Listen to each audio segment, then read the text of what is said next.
Саламатсыздар, урматтуу замандаштар. Санжыра программасы өзүң үчүн кайрадан улантат.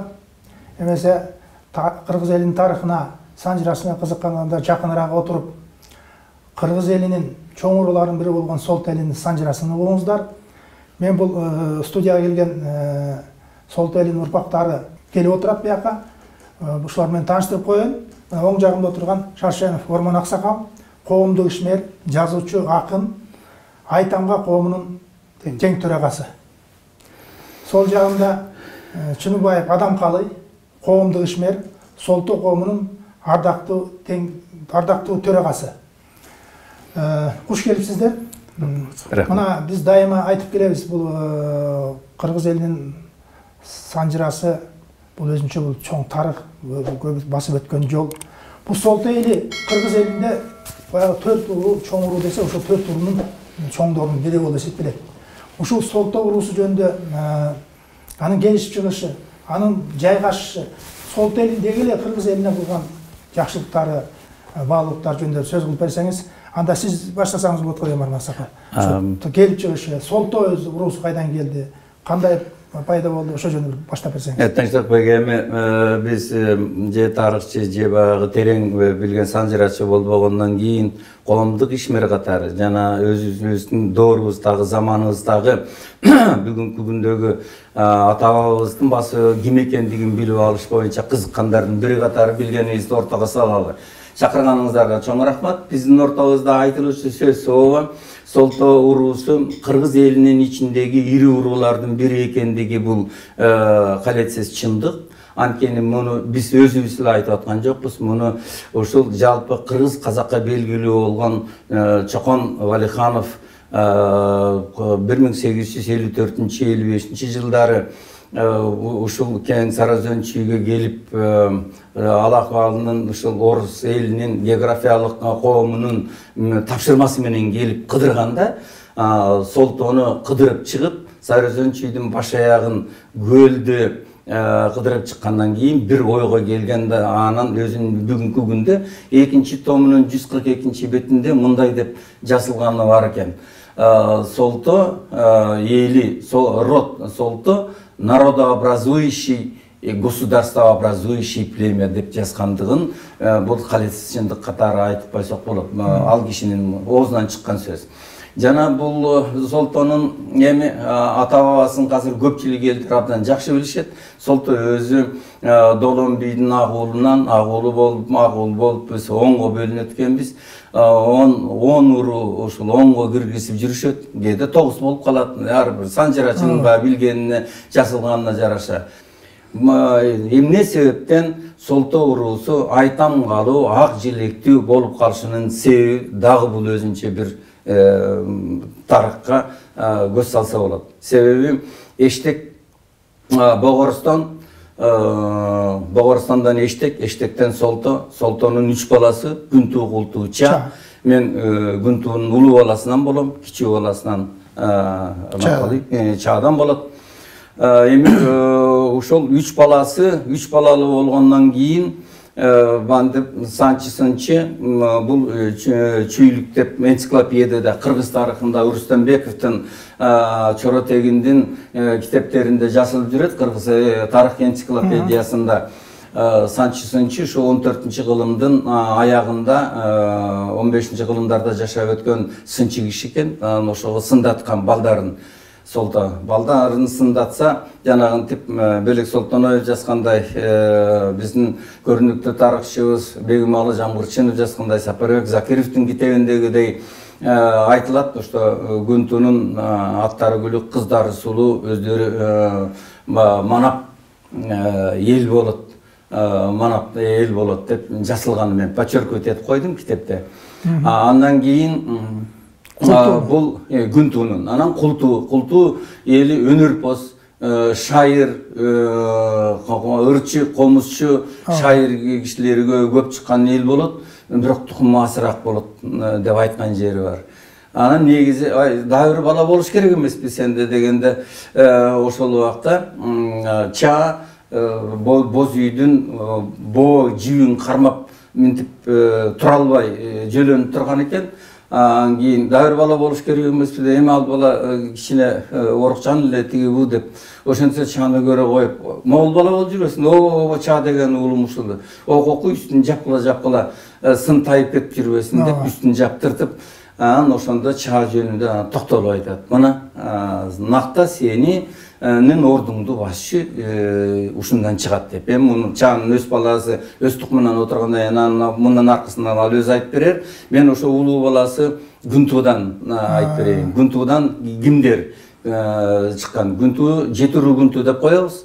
Жетирүү Гүнтүүнүн эң улуу баласы Токпай, бүгүнкү күндө Токпайдын айылы атында айыл турат, Токпай деген. Андан кийин Музоке турат. Андан кийин Музоке кетет. Музокеден кийин Кочкорбай кетет. Андан кийин Адикен кетет, Самсалы кетет. Ошентип мен 9-чусу болуп Шаршенден Ормон болуп мен балдарымда келатат. Биз бул Гүнтүүнүн өзүнүн балдарынан мен өзүбүздүн гана Музокеден бөлүп алып айттым. Жетирүү Гүнтүү болчу болсо Байгелдиси, Кашкабашы, Сарбаны, Карамергени, биягында Чоң Муруну булар жетөтөң ошол жерде жайгашып калган. Бүгүнкү күнгө чейин булар Аларча менен Сокулук суусунун ортосунда ошол учурда улуу баласы деп ортого калып калган. Жети урук деп атпайбы? Жети деп Гүнтүүнү. Сиз жети баласын айтсаңыз, мына Карамерген, Чоң Мурун. Эң улуусу Токпай. Токпай, Карамерген, Чоң Мурун, Байгелди. Байгелди жок, Байгана. Байгана.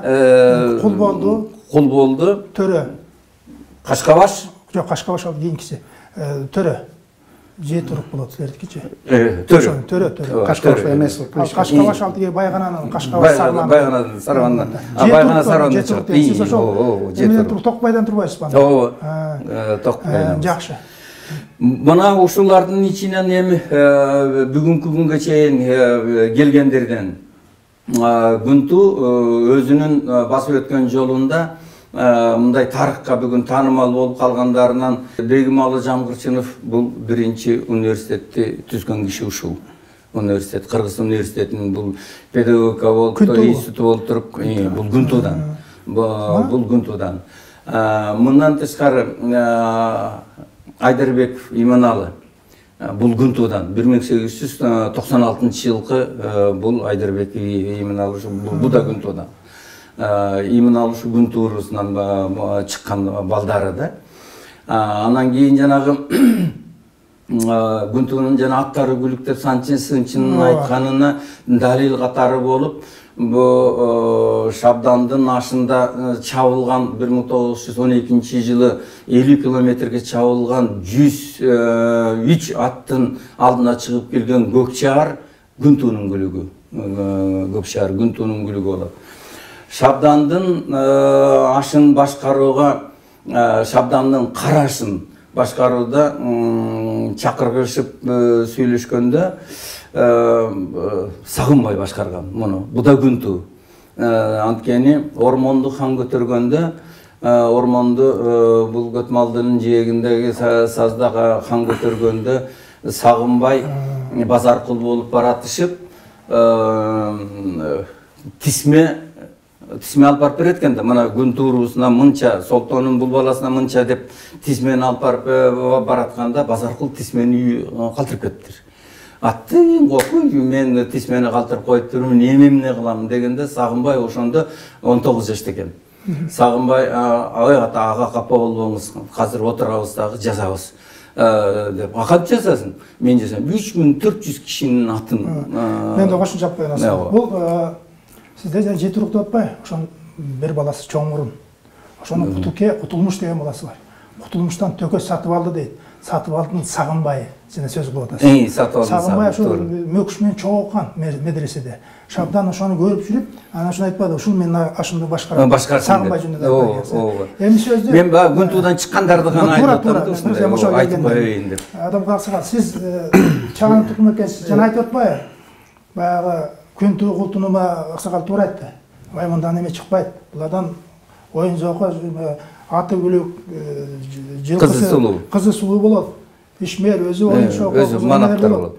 Сен башка балаң барбы деп жана айтканда жарагы баягы 7 жашка чейин, 1-3 жашка чейин дейт. Жети. Баягы ракет орус менен баса албай, бирок ошондо да баягы кырып тартынып кеткен ити деп басып берген экен да. Ана сол айтып атпайбы, ушу жакшы көргөн баламан чыкпаса, деди, бечел болуп жатып баламан чыкмады, алып келчи болгон дегенде. Баланы көтөрүп келаткан жан сиз айткандай, ой, бул баланын эмесин жап калат, сынып чыгып калбасын деп айткан ошол. Сиз чаада экенсиз. Эми бул чаа жөнүндө айтып калсак, ошо жана силер айткандан кийин, ошо жана бечел кыргызча, орусча рахитик болуп ооруган экен 7 жашында чейин. Анан чаа баягы эл көзүнө көргөзбөй жанагынтип күнтү култууну көргөзүп, аны жашырып жүргөндө жанагынтип тапкандан кийин ошо боюнча бечел боюнча калат экен. Баягы солтонун ичинде кичики эме калат экен да, ушу мыкты балдарыман чыкпай ушундан чыкмак беле деп. Ошону менен бир күнү үйдүн жанында отуруп, баягы күнөстөп отурса, бир көч кетип баратып, көчтү бир жесир аял эл жайлоого көчкөндө, ал убакта колунда барлар эртерээк көчүп, аттары барлар көчүп, өгүскө эмесин жүктөп баратып, мындай кыр жер экен. Ошо өгүскө жүктөп коюп, жүгүн жүктөп баратканда өгүс туура эмес, баягы жүк кулап түшүп, үйдө тогонон жөгөндө чаа бозуйтат. Кыйкырып, ай жүк келет, эч нерсе тегере жок, туруп чуркап кеткен экен. Ошо баягы санжырада айтылганда, эми Кыргыздын санжырасында көп нерселер айтылат. Анан биздин санжыраны айтып атканда эң бир нерседен сактанышыбыз керек. Эми үчүн дегенде мен ушу коомду төрага болуп турганда көп санжыраны, анан көп уруулар менен мамиле кылып, аралашып жүрдүм.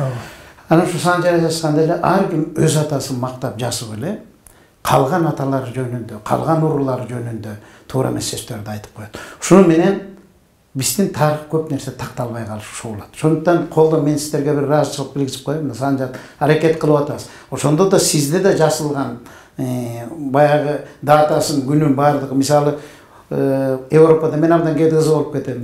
1400-1500 жылкы Европаны көргөзсө, сүрөтү бар. Кадимки эле жөнөкөй эле бир дыйкандын канча туулган, каерде туулганы баары жазылган. Биздин жөнөкөй элибиз эмес, хан бийлерибиздики так маалымат жок да. Бул мусулман дининде мен кийин ушу Египетте окууга барып көрдүм. Мына Саладиндин сүрөтү бар экен. Араб эли сүрөткө түшкөнгө болбойт, мусулман деген менен өздөрүнүкүн сактап калган. Биздики чаламулда дин бузат болуп, эч кимди ошого чейин тактаган эмеспиз. Ошон үчүн бул сөздү эмнеге айтып атам? Мына чааны айтып калдыңар. Эми чаадан кийин солтонун, жалпы солтонун бии ошо чаанын балдары гана болгон. Калган урунун баары өз бийлеринде. Мына мисалы чаадан кийин Кошой болгон. Кошойдон кийин Жайыл болгон. Жайылдан кийин Жамансарт болгон. Жамансарттан кийин Төлөберди болгон. Төлөбердиден кийин Канай болгон. Канайдан кийин Жаңгыраш болуп, Жаңгыраш Канайдын уулу Байтик өткөзүп берген өз калысы менен. Андан кийинки менин атам 1894-жылкы эле Чыныбай деген өз атам. Ошо киши айтып калган. Баягы Чолпонкул тиги шайлана турган шайлоого бул орустар келип калган убак экен. Атаналынын баласы Чолпонкул. Ал би шайлана коюп, бир чатагыраак иш кыла коюп, ошону менен соттолот экен. Анан ошо атам бар, атам ошо убактарда шайлоого катышып калган жигит экен. Ошо атам айтып берди эле. Таштарды алып ар бирөөбүз барып таш салчубуз дейт. Чолпонкул сен соттолгонсуң деп шайлоого акысы жок кылып отургузуп койгон дейт. Мына биз Россия империясы жөнүндө айтып атабыз, баягы билими жок, бирок ушунчалык мына бизде азыркы конституцияны ушинтип эметкенде мамлекет күчтүү болот эле. Анан эми булардын ичинде жана айтып аткан сөздү эми мына Урман Шаршенович айтып кетти, күнтөндөн чыккан мыкты. Мына мунун башынан эле айта турган болсок, Жайыл баатыр чаанын тукуму. Сиз ошону айтып койсоңуз, айтып койсоңуз, Жайыл кимдин баласы? Жана сиз жана чаан Коңурбайдын баласы. Коңурбай Кошой бир туган. Бул Талкандын баласы. Талкандын балдары. Кошой, Коңурбай, Бакы Багышан. Төрт бала, бир аялынан. Анан ошонун ичинде урусу тукуму көп болуп калган Кошой менен Коңурбай. Мына Коңурбай Кошойдун агасы. Кошой өзү бий болуп турганда Коңурбай каза болгондой Жайылды өзү өстүргөн, баккан. Анан бир Кыргызда бир ушу чындыкты ушу убакка чейин биз айтпайбы, кыргыз эли кылым карткан деп бекер айтылган эмес. Эмне үчүн дегенде, мына азыр колунан келеби, келбейби, ар ким өз тукумунан өз баласын өзүнүн көтөрөйүн деп эле жанталашып атат. Кошойдун өзүнүн балдарын ошончо баласы болсо дагы, ошонун ичинен агасынын баласы жайылдын жөндөмүн көрүп, бийин дагы баатырлыгында ошого чыдап кеткен. Туура. Өмүрдө ушундай да. Эми жайыл кыргын жөнүндө айта берсе көп. Жайыл кыргын эң чоң себебинин бири бизде бу Садыр Батыр билесиз, Саяк. Улам казактарды чаап туруп алганда бу арстанып барышат. Абылай Батыр хан кече күнү эле деп 10-15 жылдын ортосунун аралыгында кыргыз менен казак биригип бу калмактарды кууп чыккан.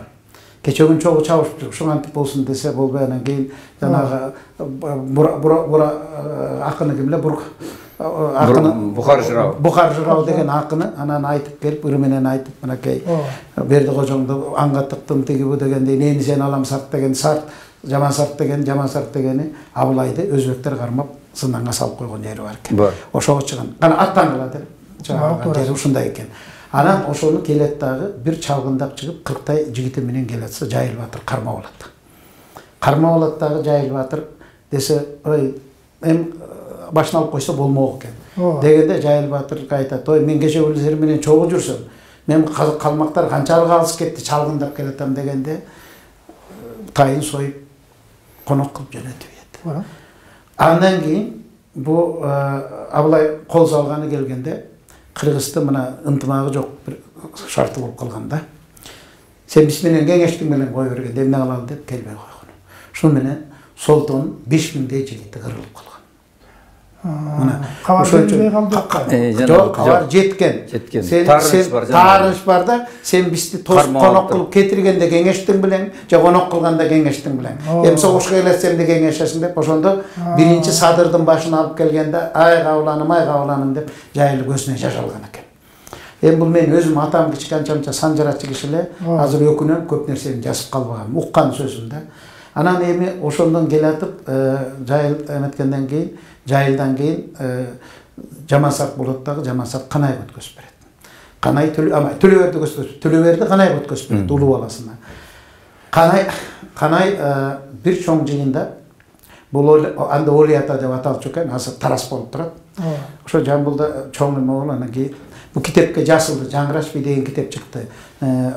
Ошо бүгүнкүдөн пайдаланып айтып кетейин, автору мына Ормон Шаршенов менен Колиев Шабданбек деген аксакал кыргыз кеминин эмеси.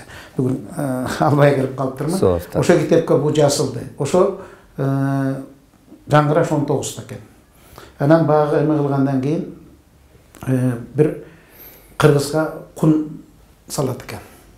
Эмне үчүн дегенде, Баланча деген баатырыбызды өлтүрүп койдуңар деп кун салганда, анан Канай сүйлөй албай калат экен. Эмне жооп берерин билбейм. Себеби бүт бийлер чогулган жер экен, мисалы Солтодон, Кыргызстан, Саяктан, Сарбагыштан уруулар бар экен, казактын өзү улуу жуусу, кичүү жуусу, орто жуусу чогулган жер экен. Деп ошонткондо анан байке мен бир ооз сөз айтсам уруксат бересизби деген экен Жаңгыраш. Берейин дептир. Анан берейин дегенде, сиз ушуну айтып атасыңар. Бул айтканыңар менен биз да бир эмебизди айтып коелу, кинебизди. Мына биздин мен атын кечирим сурайм, атын жакшы мергенчибиз Адил деген мергенчибиз, Адил деген мергенчибиз, эл баккан мергенчи эле. Мыкта бат атылган мынтыгы дейт. Менин оюмча бул 5 атар болсо керек. Ал убакта жок да. Анасы бар эле. Күлүк аты бар эле. Алгыр кушу бар эле. Бир тайганы бар эле. Ушу менен бүт эл баккан мергенчилер. Ошол убакта баягы эгин эметпей ошондой шарттар болгон го. Анан ушунун өлүгү Талас суусунун ичинде болгондо дагы тиги Оли атадан чыгып калды, ылдый жактан. Казактар өлтүрүп койдуңар дейт экен. Анан дегенде Күбөң барбы дейт. Карагым, күбөң барбы деп сурайт экен.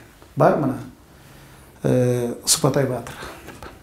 Сыпатай менен Жаңгыраш тең туштук жайы бар экен. Ошондо Сыпатай Батыр биздин Кыргыздын жээни, Жайыл Батырдын карындашынын баласы. Анан дегенде бул чынбы дейт. Сыпатай чын деп айтып жүрөт. Айткандан кийин айтат, мынакей баатырдын өзү бир кун. Мыкты кушу мыкты тайганы бир кун. Күлүк аты мынтыгы бир кун. Силер 3 күндө төлөгүлө, анан биз 1 күндө төлөйлү деген экен. Ошондо сөзгө жыгылып калат. Ошондон келатып бу Кыргыздын чек арасы, Солтоонун чек арасы. Ошо Олиятадан бери чыкканда Сары Кемер деген жер бар. Ушу жерге чейин болгон ошо вакытта. Келатып ушу асыркы Луговой ченде окшойт, токтоп канай аттан түшүп. Жаңгырач, мен сени жашкен деп жүрдү элем. Сен бүгүн бийлин сөзүн айттың деп түшүп кеткен. Мына Кыргыздын мыктылыгы ушуда. Батам берем. Ушунда.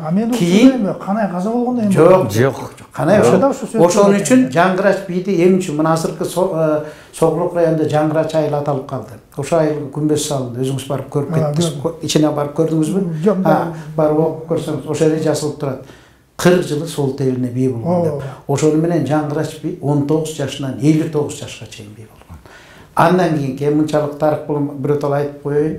Андан кийин мынау Күнтү Жаңгырач би ошо Казакстандан көчүп келип, түндүк түштүктү беребиз деп адыгине туугандар, адыгине тагай бир тууганда. Адыгинин Алымбек татканы күтүп 3 жыл туруп калып, азыркы Жыламыш өрөөнүндө.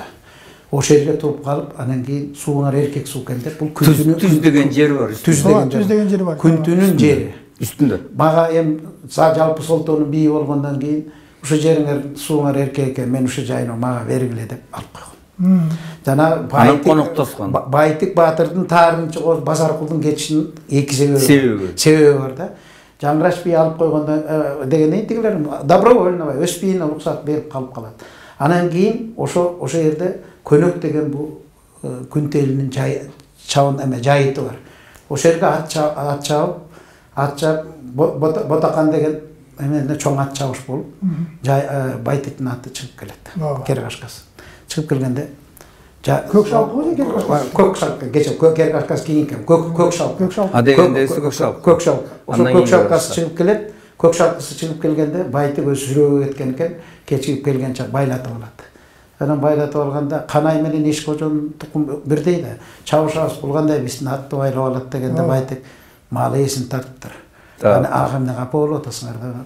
Байгаңыз кут болсун дегенде ошо аттын күлүгүнө кызыгып карап турган экен. О мен Солтоон 2 жыл бир тискини сага тапшырдым Байтик. Жолун тапкан. Анан Жаңгырач Батырдын 13 баласы бар.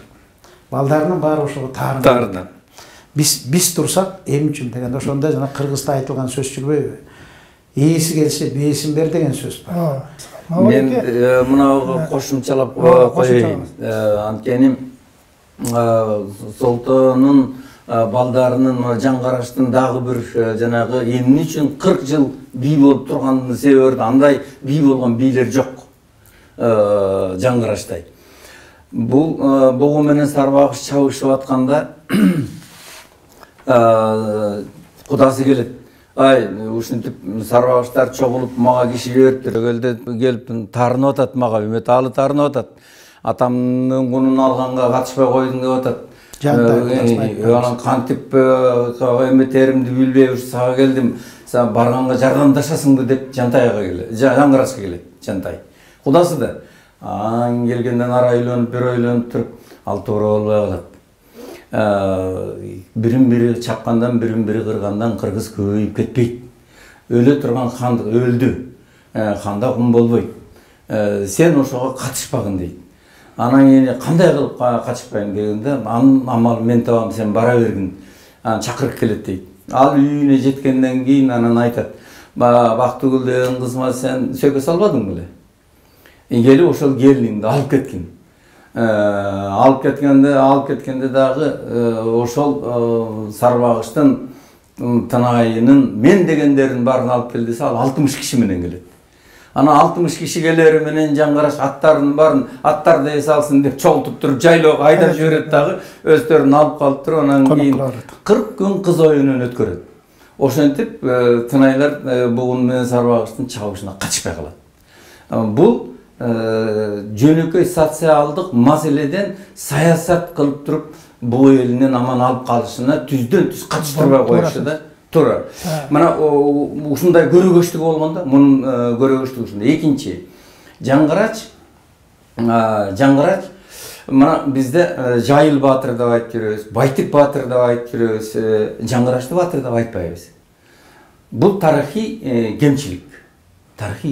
Себеби Жайыл баатыр болчу болса, казактын 3 жолку чабуулуна каршы туруп, анан кийин курман болгон, кармашып жүрүп.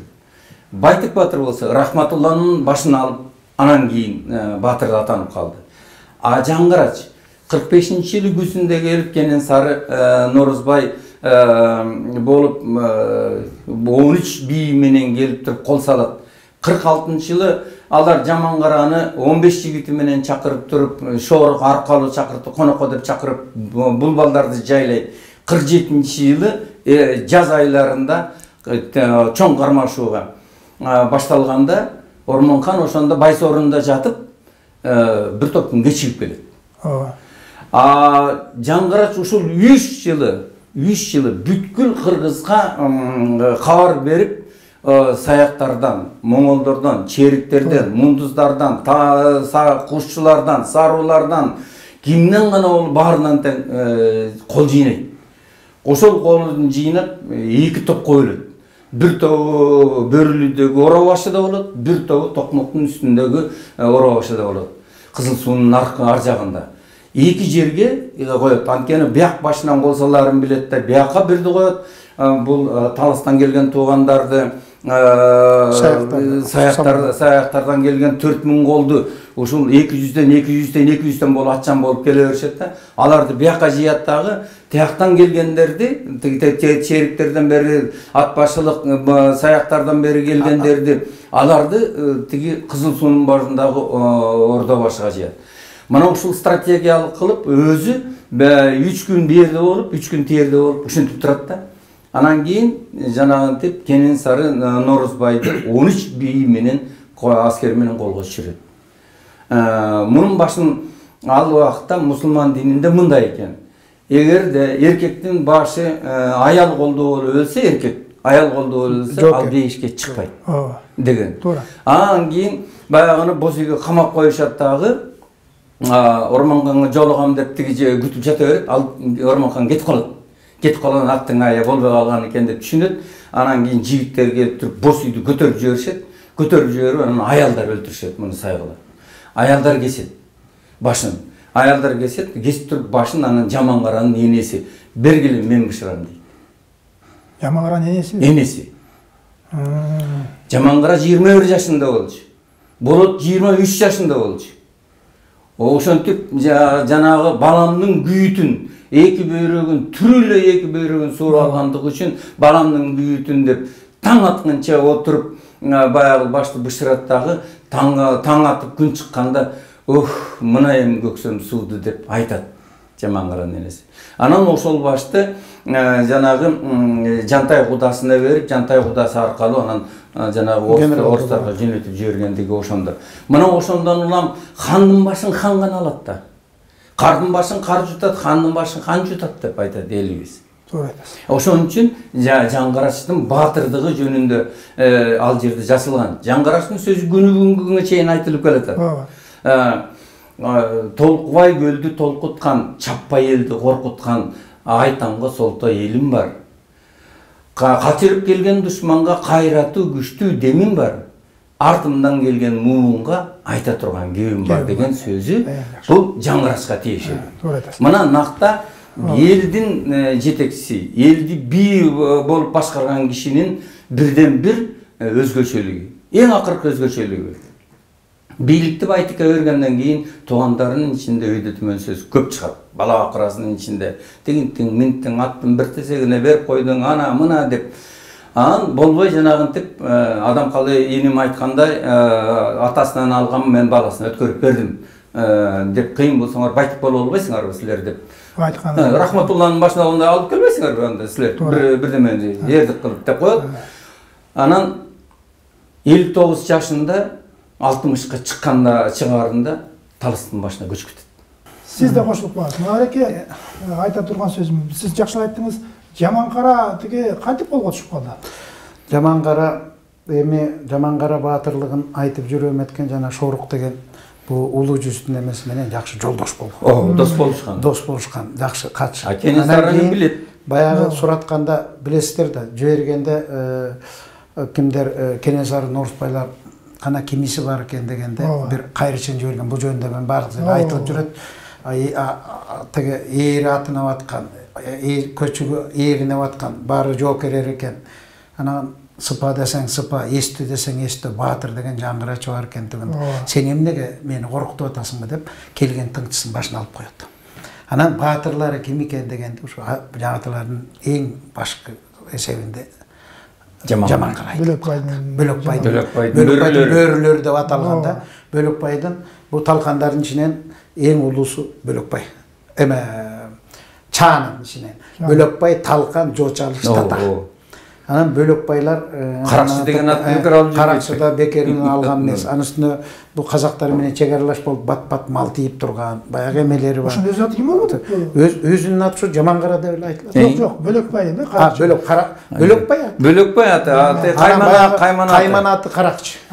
Эми үчүн дегенде Бөлөкбайдын тукумунун баары жанагынтип мал тийип, жанагынтип келип аткан соодагерлерди тонуп алып, жанагы эменин чатактын чыгыштарын кээ бир нерселерин ушу соодагердин жанагы билесиңер да, тиги Сарбагыш менен Солтон чабып ошо Сарбагышка бараткан кербенди тонуп алган үчүн чыккан да сөзүнүн чындыгы. Анан ошондон кийин ушу тыңы ким экен дегенден кийин анан ушу согушка мыкты экенин билет экен. Анан ошондон кийин Жаманкараны конок кыл деп туруп, Жаманкара эч жаман оюнда жок, жанында жүргөн жана кошо эми баягы жокерлери менен да ушулар менен 15 киши Бөлөкбайдын бөрүлөрү болуп чакыртат. Баары баргандан кийин анан жанагынтип алдап тургандан кийин үйдөн дайындап койгон жеринен баса калып баарын өлтүрүп коюп атпайбы. Жана күйүт, энесинин күйүтү болгон ошо да баягы жоокер болуп тукумун уланып антип калганда эме болот эле да. Анан андан азыр ушу Жаманкаранын тукуму деп айтылып жүрөт. Берде бар. Ошо ал убакта эртерээк үйлөнүп калганда, а бирок баягы энесинин эмеси калбай калганы. Бир согуштан өлсө, эмеден алданып барып, мусталып өлдү. Эми жанагы бизде бир эме бар. Казактар да айтат, кыргыздар да айта берет, чүнкү бөөрөгүн алганда минтиптир, анан бул сөздү айтыптыр деп. Эмне болгон күндө дагы Жаманкаранын жоктугу жанагы кыргын согушта билинип калган. Мен да кошулуп коем сизге. Менен баягы ортодо Солтон эмесмин.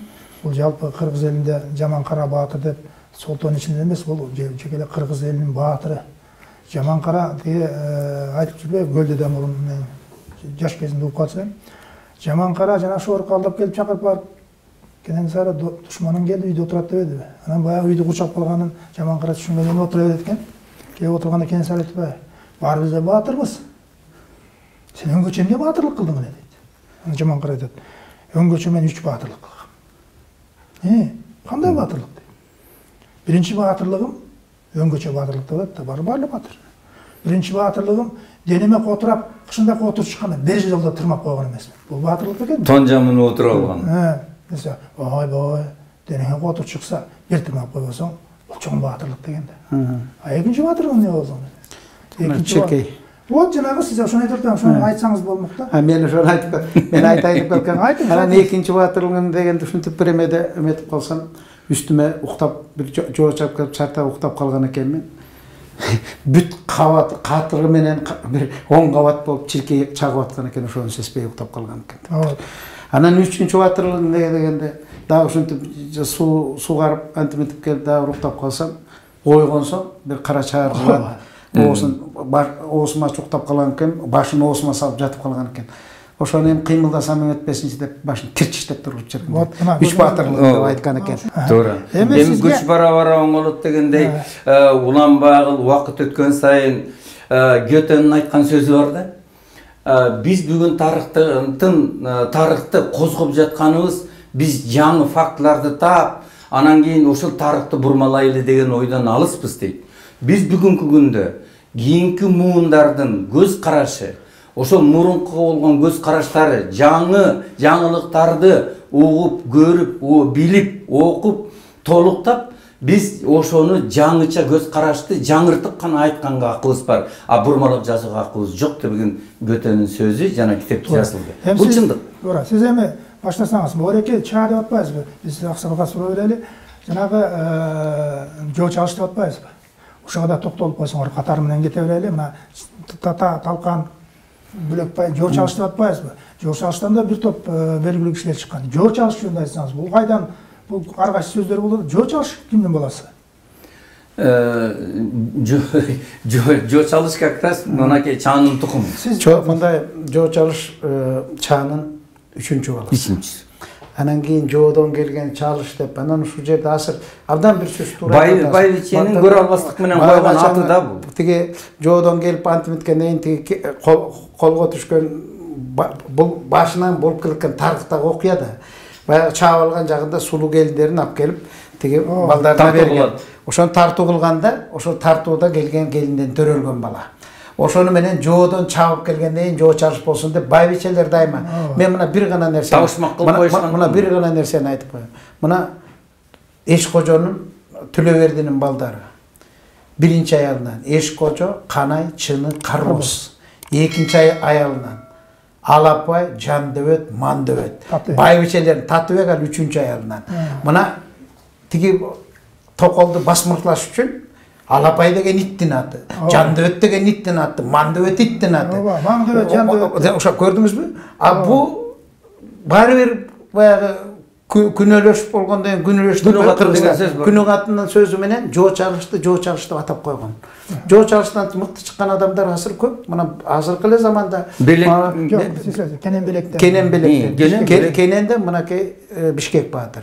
Мына ушу Бишкек Баатыр жөнүндө жакынга чейин ушу президентибизге чейин бул легенда деп кулагына коюп келишти. Мына бир 2 ай убакыттан бери болду. Алмаз Шашаев чакырып алып туруп тактап, эми чындыгы. Чын экен. Мына жоо чалыштан бир эле азыр Сокулук районунда Белек деген айыл турат. Төшбулак деген айыл турат. Сас деген айыл турат. Түс деген айыл турат. Ушунда бир жоо чалыштан бир негизи бир 5,5–6 миңден ашык адам жашайт. Бишкек Баатырдын өзүнөн. Мына биз кайрылуу жасап 11-жылы Бишкек Баатырдын аты Бишкекке коюлгандан кийин эстелик коюу боюнча марафон өткөн. Ошондо 7,5 миллион акча чогулуп бүгүн ошого туруп атат. Эмчүн дегенде жер берилгенде шаардын сыртынан берилип атты. Биз ага макулдугубуз берген жокпуз, солторубуз. Эмчүн дегенде мына азыркы күмбөз мечит түшкөн Ысык көл мурунку кинотеатрдын ордунда ошол Бишкек Баатырдын күмбөзү болгон. Ошону 53-жылы КГБ түрттүрүп таштаган. Же ошол жерди бергиле. Же болсо кече күнү мал жайып жүргөн жерим Алато кинотеатрынын түбү. Ошол жерден 2 соттук жер берилбейли деген мына чыр. Ошондон кийин президентке бир ушак ортодогу бир адамдар жеткизип легенда деп. Мына мен Кыяс Молдокасов менен жакында сүйлөштүм. Ошол киши өз оосу менен айтты. Президент көзү жетти. Эмчүн дегенде Чоротегинден жаштырып, анда Нарымбаев аппарат жетекчиси болуп турганда солтоо кайрылып бизге кагаз келген. Силерге рахмат. Тарыхты тактап бергениңерге деп. Бишкек Баатыр тукуму мына бүгүнкү күндө бир 500-төй бала бакырасы менен адам бар. Анан кийин ушуну биздин Кыргыздын ич күйдөлүгү ушунда да эмне үчүн деп. Мен мынчалык айтылып калды, мен саясатка кирбейин дедим, бирок бир нерсе. Солтоонун жана ток эл деген ушунда. Мына кайсы жерге барып бөлөк жерге ушунча уру батып, ушунча эл батабы? Мына бир эле пример. Азыр бу империяга чейин, Российский империянын убагында 40 уру кыргыз жашаса, бүгүн чүйөрөнүндө негизи мына Кегеттен ары көздөй сарбагыштар биягынын баары солто. Мына чүйөрөнүндө. Ошо чүйөрөнүндө азыр 60 уру улут эл жашап атат. 40 уру баары жашап атат. Бири дагы мына биз сен бөлөк урудансың деген сөз жок. Мына мен өзүм Жаңгырач айылынанмын. Мына онто мен ушуда айтып кетейин. Мына былтыр президентибизге бир рахмат бүгүн ушу пайдаланып айтып кетейин. Президенттин колуна коюлуп, жогорку кеңешке чоң рахмат.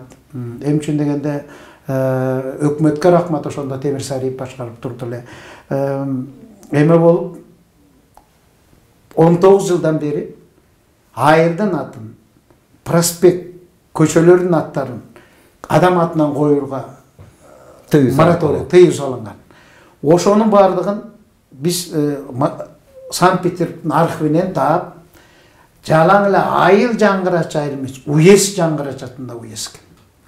Ушуну көргөзүп, 3 жолу комитеттен өтүп, 3 жолу пленарный заседание, академиянын экспертиза, межведомство комиссияны өткөзүп, 110 кишиден 107 киши колдоп берип, азыр айылдын аты былтыр 18-июлда коюлду. Мына эл үчүн айтайын деген сөзүмдө, мына Бишкек баатырды Кокон хандыгы таанып келген Бишкек шаарын. Российский империя таанып келген. Совет Союзу таанып келген. Эгеменген болгондо Бишкек барбы же жокпу эстелигин кайра койду. Бул туура эмес нерсе. Мен кошумчалап коеюн. Бишкек баатыр жол чалышы жок деген сөз туура эмес, ал тарыхта далилденген. Жол чалышынан кенен белек деп атпайбызбы? Андан башка кемпирек, темир, көңүл жарпак деген. Бишкектин Баймурат, Манапбай, Манапкозу, Жорго, Рыскул деген 5 баласы. Андан бир тактап кетчү нерсе, бул Бишкектин энеси Жедигердин кызы. Жедигер баягы Олжобай Кишимжан деп жүрбөйдү. Ошо Олжобайда турган хан Кочкордун уулу Кудакенин кызы. Кудакенин. Биз барып келдик. Бизди чакырып, азыр тайкелер деп эмелер кимдер жедигерлер. Негизи Майлы сууда жашайт экен. 2012-жылы бизди чакырып, тайке катары биз бияктан жээндер болуп барып келдик. Абдан чоң сый менен тосуп алды. Анан биз Бишкек конференциясын өткөзүп, жедигер чоң тайкелерибизди биз да чакырып жүрөбүз, эчтекеден калтырбай.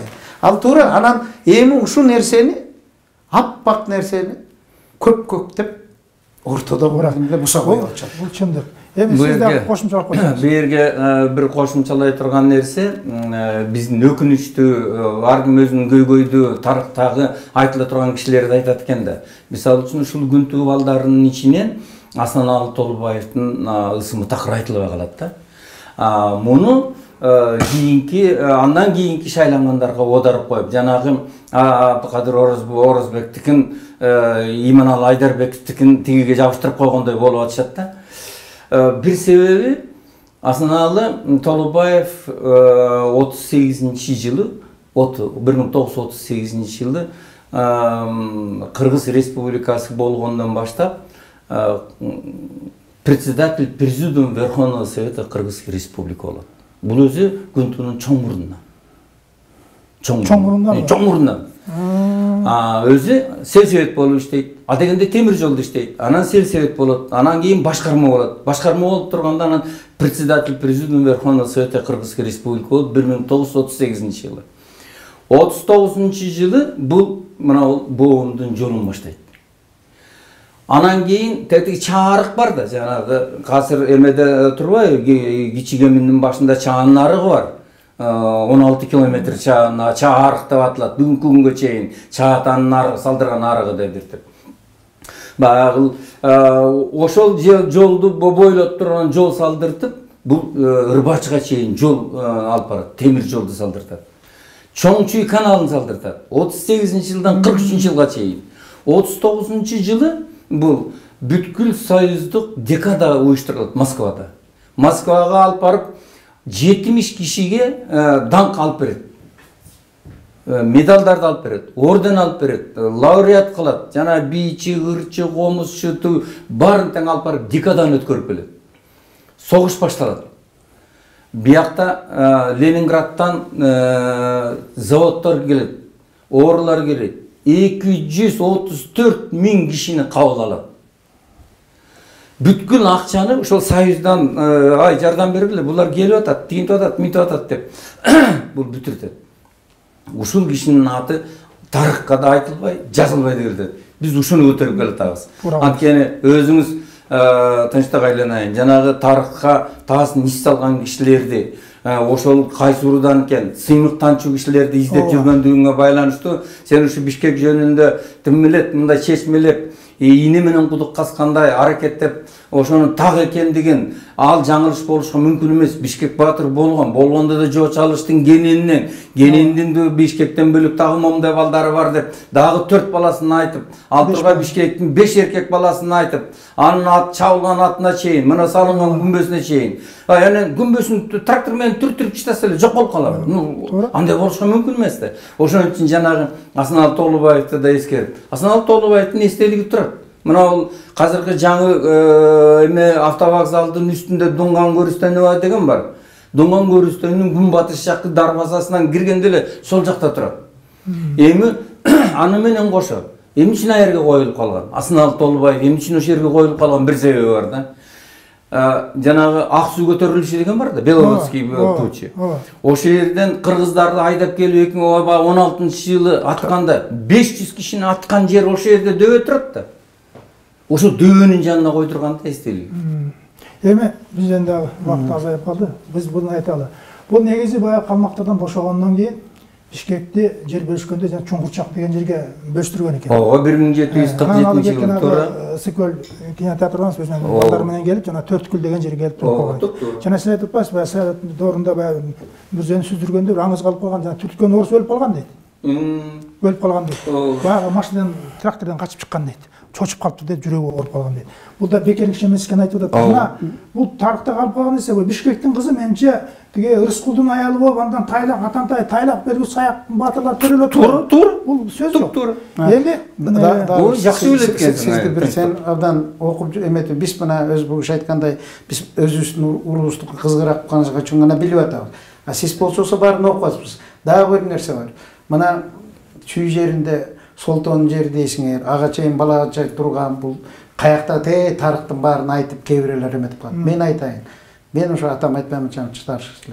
Кыргыздар кызарга качканда, казактар кайыңзаган деген заман. Бул 1640-жылдардын тегереги экен. 1640-90-жылга чейин. Анан ошондо кыргыздар бул кыргыз менен казакты калмак катуу кыргандан кийин кыргыздар Гисарский долинага кызар. Туура. Казактар Сибирге барып, ачарчылыктан кайыңдын согу менен жашаган экен. Ошондон кийин 100 жыл келгенде мына биз айтпайбыз, биз мына урууга бөлүнгөндө бир нерсени туруп түндүк түштүк деген понятие. Булардан туура эмес. Мына бизден оңдордон эле адигинелер Каракулжа биз жанагы Тагай бий деген коом түзүп аракет кылдык да. Эме Жалал Абад областында саяктар, жедигерлер, сарбагыштар, Карачоро, мундуздар бизге кирбейт. Мына биздин Тагай бийдин балдарын айтам. Ошон үчүн биз ошо уруунун түбүн тапсакчы, түндүк түштүк деген ажырым болмок эмес. Мына бир эле нерсе, 1871-жылы Жайыл Баатыр, 1-жылы, 2-жылы Бишкек Баатыр экөө тең Софи буланда туулуп атат. Бул эмнени айтат? Анан мындан келип биздин Талкан чоң атабыздын коюлган жери Асаке деген Өзбекстанда, Адижан областында. Андан кийин биздин балдар барып таап келди. Кошой атабыздыкы. Кетмен төнүндө, Коңур. Асыр күмбөсү бар. Эмнени айтат бул? Анан жана кыргыздар антип айта турган болсо, ар ким биздин башында кыргыз чогуу эле турган. Жанагындай шартка байланыштуу көчүп, конуп, ошо анан жанагы асырын Андижанский область. Мен 1900-жылы жанагы Ош окуялары болгон убакта 90-жылдар бир Польшанын исследовательникин окуп калдым, Комсомольский правдада. 1900-жыл перепись населения Андижан областында 70% кыргыз жашаган экен. Ош областында 60% өзбек жашаптыр. Көрдүңүзбү? Тоо жакка качып, Ош тарапты качып келип отуруп, биз Андижанды бошотуп бере коюп турбуз. Жана Асекенин жеринин баары эме. Булар жанагы Сайыстын анда кыргыз, орус, өзбек деп жазып отур. Биз асыр эми ар кайсы саны айтылат. Бирок кыргыз бекеринен мен ушул убакка чейин ойлойм, кыргыз элинин саны асыр мына эми бул мактана турган нерсе эмес, бирок миллиондайсы элүү сыртта жүрөт. Ошондой деле кыргыз мамлекети ошого караганда ушу тыгы менен түптөйлү экенбизго деп ойлойм да. Миллионду тиякка командировать атат да, бир аман эсен жашап атканыбызга кудай. Кечирип коюңуз. Эми бул жерден дагы айта кетчү нерсе, бул Біз жана Култуу жөнүндө айта элекпиз да. Култуудагы бир баласы. Култуу деп жанагы сиз айтпадыңызбы? Баягы булардан чоңдор чыкпайт, бирок жана оюнчугу кызык, жаштары процентке керек, кызык чыгат деп айтканда балдарынчы. Эми ушул жерден Култуу жөнүндө айтып коесузбу? Култуунун аты эми баягы көзү чыккан болгон баласы экен. Анан кийин андан жана ырчы, чуурчу мемелер чыгат деген эми мына Жаманкул ырчыны айтып жүрүшөт, жашында чыгып бул эменин тоюнда Жаманкул жарчы болгондо, жарчылыкты Жаманкулга беришкен. Жантай үйлөнгөндө, Акмөргө үйлөнүп бияка калып келгенде, ушундай Жаманкул барып Култуудан бул. Осмонкул бул Култуудан. Биздин министрибиз Кондучалы бул Култуудан. Мына Култуунун балдары, Чылпактын кыздары. Кубанычбек Маликов бул Култуудан. Ада Култуу. Мен анда ортодон бир кошулуп коеюн. Бул Култуудун мен билгенден Адана Медеке деген эки баласы бар. Аданадан Элчибек Атыбүчүк дейт. Ошо Атыбүчүктөн Чала Абышка дейт. Ошол Абышкадан Карагул, Кашкар, Төлө, Көлбай дейт да. Ошо Кашкардан Сатыке, Мырзаке. Сатыкеден Сүйүнбай бөлө бала. Анан бөлө бала өлүп калганда Осман Алыны Сүйүнбай баккан экен. Анан баягы ырдап жүргөн баланы көргөндө Сүйүнбай айтпады. Сен дербиштей болбой токтоп жүрүң ырдоого деп. Анан болбой эле бөлө баккан жерден Осмонкун ырдап жүргөн. Анан ушундай элдер чогулуп айтып турай, келчи Сүйүнбай. Бул бала жакшы болсо батасын берип ырдаталы. Азыр. Жакшы болсо батасын берели, жаман болсо токтот дейли. Макул деп. Ошондон анан Осмонкул бөлө бала ырдаган. Жанагы Осмонкулдун ките сындаганда айтканы так келип атат да, мына бирден. Мына азыркы мына кийинки убакта мына Кубан Мамбеталиев деген жигитибиз жүрөт. Пасо жазуучу. Бу да Култуу. Мына публицист, каймеси Курч, Калеми Курч. Ар жагынын баарында өзүнүн орус тилинде да, кыргыз тилинде да, англис тилинде дагы бул чын эле жанагы сөздү, жанагы сынчынын бекер олий адам болсо керек го. Ушуну айтканына жарашат. Эмер чыгат деп булай бел бийлеген киши чыкпайт, бирок баягы тентектер чыгат деген. Жанагы Карагулдун Каранар, Бердибек, Коёш деген балдар бар.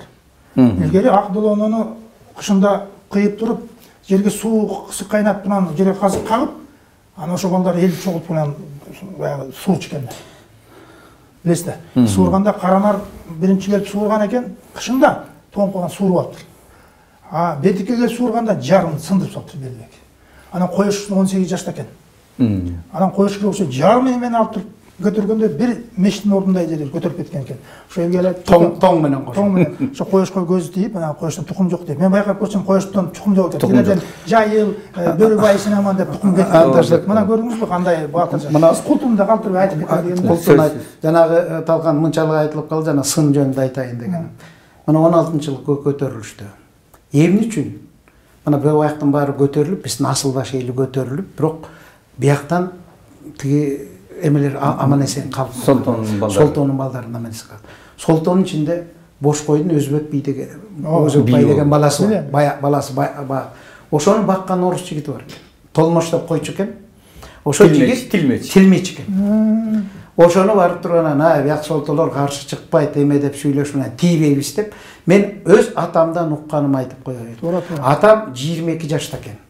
Каршы чыгабыз деп чогулганда Сатаркул бул жаңгыраштын, мына азыркы Мира жаңгырашынын чоң атасы. Дыйканбайдын Сатаркулу. Ошо Сатаркул акем деп атам жигит болуп жүрчү экен, чакырбай, чыныбай. Орус деген улуу эл. Токтоткула мынауңар деп жигитте чогулуп чабышабыз деген токтоттуруп койгон дейт. Суу самырды көздөй бу сокулуктун эмеси менен көчөбүз деп дайынданып калган экен. Тийбейчилерге деп мына бу эме ак суудан баш жагынан качып сокулуктагы солтолордун бир ордуна кыймылдабай калып калышынын себеби. Дагы кошуп коеюн. Абдыкерим Сыдыков айтылып жүрбөйбү? Абдыкерим Сыдыков мына түздөн түз ошол айтып аткан Байтиктин эмесинен небереси. Байтиктин Сыдыгынанбы? Байтиктин сыдыгы. Анан кийин бул Казанда окуган, Казан университетинде. Жана Ленин окуган университетте окуган. Ошондо окуп атып, 2-курсунан бияка келет. Бияка келип, бу жерде жанагы көтөрүлүшкө даярдык болуп атыптыр тигиндей мындай деп. Ошол убакытта Ташкенттен окуусун бүтүп, Иманалы Айдарбеков келип калат.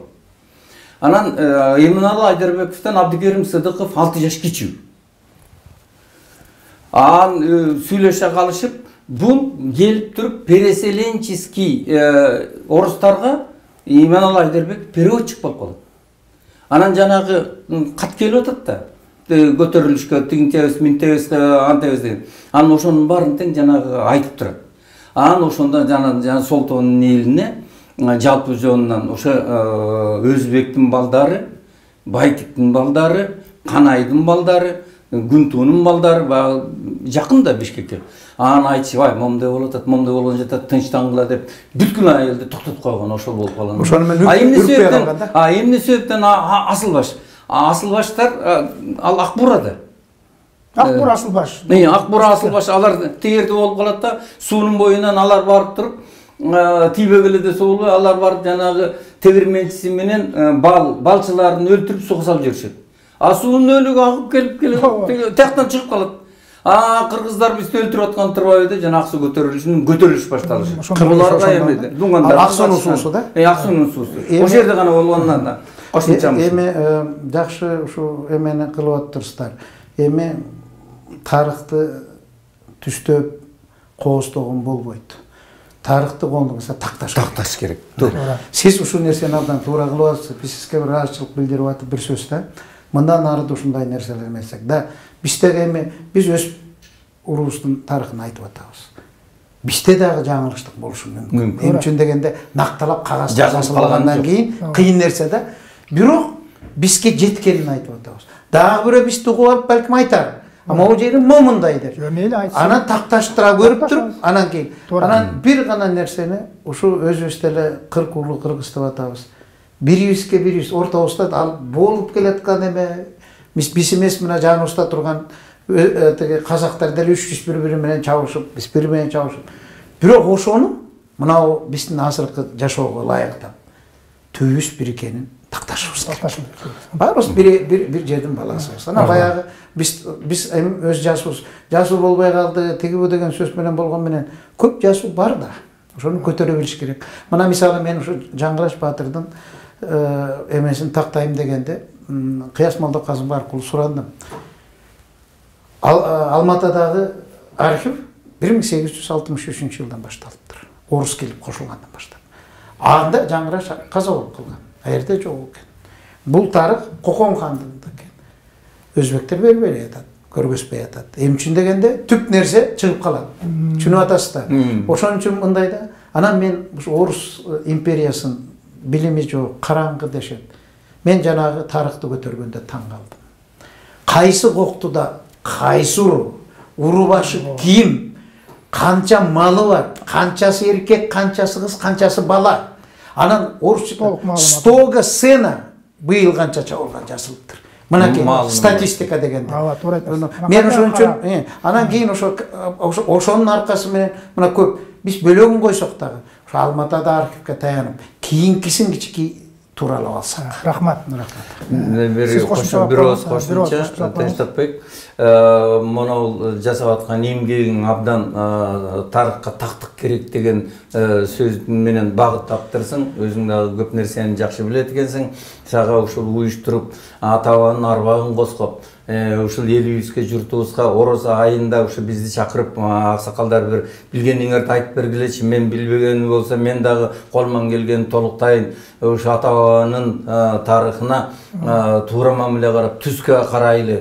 Түз сүйлөгөнгө үйрөнөлү, жана жаштарыбызга ушуну айта кетели деп мындай кичине маек курдурган чакырганыңа чоң рахмат. Ишиңе ийгилик каалайбыз, өмүрүң узун болсун, бар бала айланып кетейин, элибиз журтубуз мындай жакшылыкта жолугуп жүрөлү.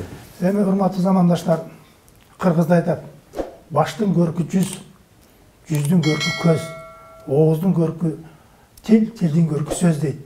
Эми ушул айтылган сөз туура болсо уккан кулак макул болот дейт. Бул жерде отурган аксакалдарыбыз болгон чындыкты, болгон гана чындыкты айтканга далилдедик. Биздин максат эле ошол. Элге чындыкты көрсөтүү. Укканыбызды. Эми ал адамдар туура айтты. Кээ бирөө чыгат дегендей мына эчтеке эмес.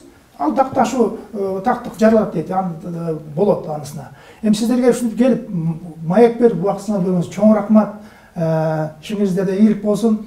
Ушу менен биз Санжира программасын аяктайбыз. Көрүшкөнчө саламатта болуңуздар.